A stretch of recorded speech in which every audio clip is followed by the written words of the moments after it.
In the shadowy corners of obscure collector forums and dimly lit curio shops, whispers of the elusive Sir Lord Devil-James Spirit Board echo like ghostly legends passed between the devoted. Cult-like fanatics of the Devil-James boards swear by their power, claiming the boards are not mere tools, but portals carved with an artistry bordering on the unholy. Each board, etched with arcane symbols and sealed with crimson wax, is believed to contain a fragment of Devil-James himself, a malevolent mystic whose spirit is said to linger in the ether. Owning one isn't just a status symbol in their secretive circles. It's a rite of passage, a mark of reverence, and a key to deeper, darker revelations.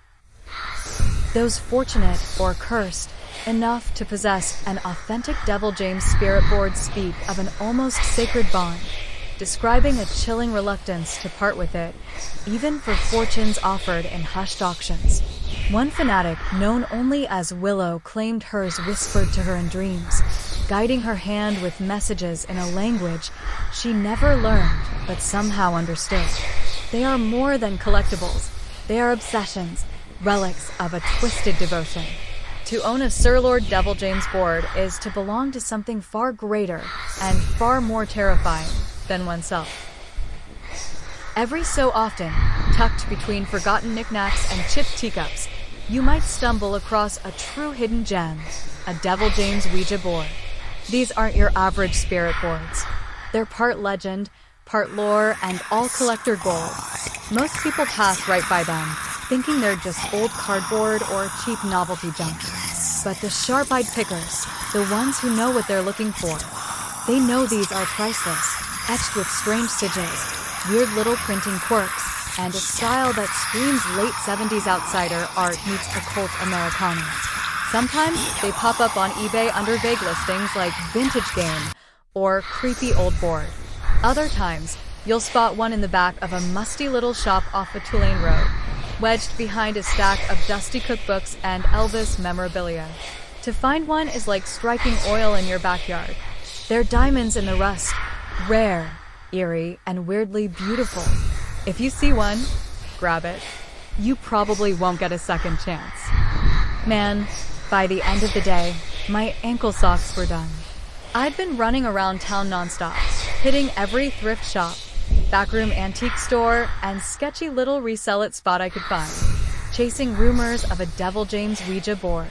It was hot, the floors were dusty, and I swear one shop didn't believe in air conditioning.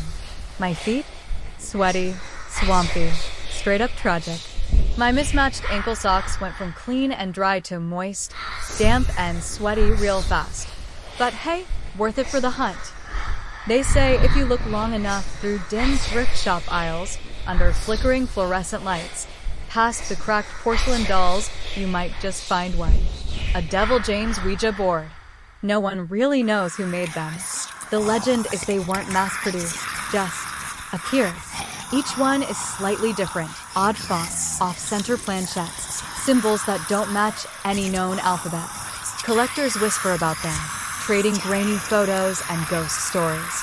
They show up in the unlikeliest places, an eBay listing with no description, a box at the back of a garage sale, or under a broken TV in a secondhand store where no one's been in years.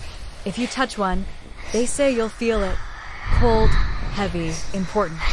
Most people overlook them, but to the right eyes, they're holy grails. Not just rare, they're relics. Diamonds in the rust. If fate ever puts one in front of you, don't hesitate. When I finally got home, sweaty, dusty, and buzzing with adrenaline, I barely even noticed the state I was in. I just scored an elusive Devil-James spirit board, the real deal, and nothing else mattered. My ankle socks? Yeah, they were definitely steamy. All that running around, thrift to thrift, digging through piles of weird old junk, it takes a toll. But honestly, I didn't care. I just peeled them off my tired, slightly sore, but still cute pedicured feet, rolled those little stinkers into a ball, and lazily chucked them into the corner of my bedroom like a champion. I had my prize. The board was in my hands. The socks? They could wait. Man, by the end of the day, my ankle socks were done. I'd been running around town nonstop, hitting every thrift shop, backroom antique store, and sketchy little resell-it spot I could find, chasing rumors of a Devil-James Ouija board. It was hot, the floors were dusty. When I finally got home, sweaty, dusty, and buzzing with adrenaline, I barely even noticed the state I was in.